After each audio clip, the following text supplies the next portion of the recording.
Assalamu alaikum wa rahmatullahi ta'ala wa barakatuhu. Assalatu wassalamu ala ashrafil anbiya'i wal mursalin sayyidina wa nabiyina wa habibina wa shafi'ina wa maulana wa qurratu a'yunina Muhammadur Rasulillahi sallallahu alaihi wa sallam. Allahumma salli ala sayyidina Muhammadin fatihil lima ughliq wal khatimi lima sabaq ناصر الحق بالحق والهادي إلى صراطك المستقيم وعلى آله حق قدره ومقداره العظيم. رضي الله عن كافة أصحاب رسول الله صلى الله عليه وسلم ولا حول ولا قوة إلا بالله العلي العظيم.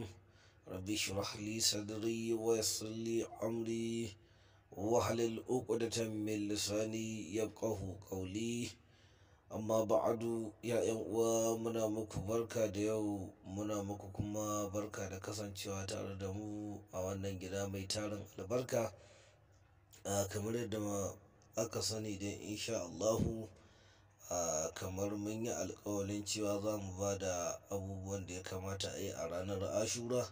To a ranar 10 ga wata, to Allah mai kowa mai komai mai iko bai ba mu damar fito muku da wannan abin da za a yi ba, kuma lokaci ya wuce, sai dai a yi haƙuri sai Allah ya kai mu shekara mai zuwa insha Allah.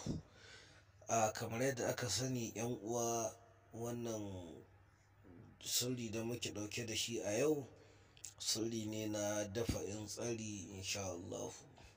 Sirri ne na dafa'in tsari da jalabi insha Allah. 'Yan uwa, a rubuta wannan sirri kamar yadda aka gan shi, to insha Allahu Allah zai ba da tsari da dafa'i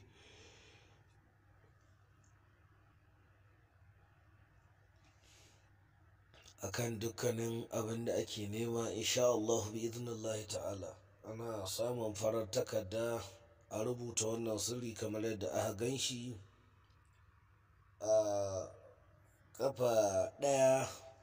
Idan aka naɗe shi da farar takarda, sai a samu farin zare, sai a sanya shi a rataya, a naɗe wannan takardar da farin zare insha Allah.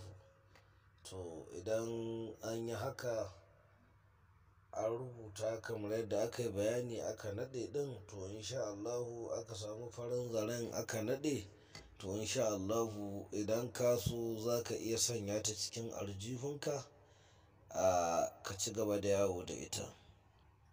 Idan ka so kuma za ka iya sanya ta a cikin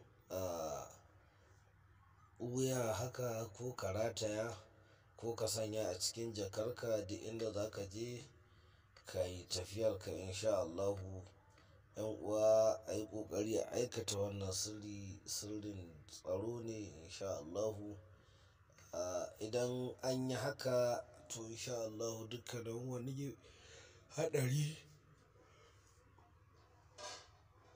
ko wata fitina ko tashin hankali, to Allah zai tsare.